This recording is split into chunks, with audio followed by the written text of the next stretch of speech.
Salut tout le monde, moi c'est Sandrine, je fais de la peinture acrylique et donc je vais aujourd'hui vous expliquer quelques-unes de mes techniques. Alors ce ne sont pas des techniques très académiques, j'ai jamais fait d'école d'art donc voilà, c'est juste des petits trucs et astuces que j'aimerais vous partager.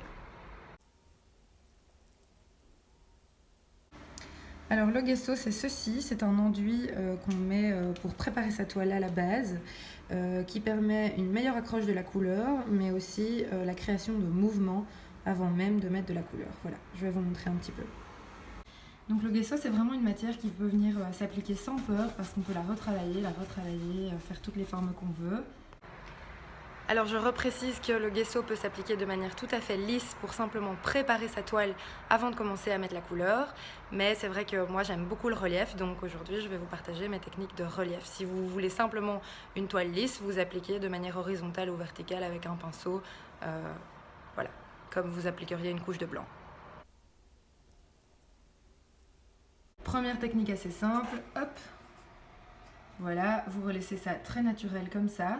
J'ai passé 2 coups de pinceau, je ne vais plus y toucher, ça va sécher comme ça. Alors il faut bien faire attention que ça nécessite un certain temps de séchage qui peut prendre parfois plus d'une journée. Mais si vous le laissez comme ça, la beauté du gesso c'est que la toile va pouvoir prendre cette forme et que la couleur va pouvoir venir se déposer non seulement dessus mais aussi dans toutes ces petites cavités là qu'on voit et c'est ça qui donne un effet intéressant à la peinture.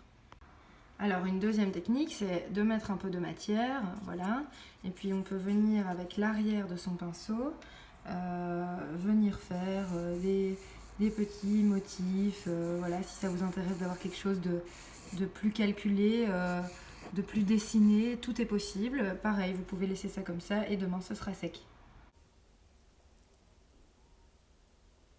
Donc voici une vieille carte avec laquelle je viens simplement prendre ma peinture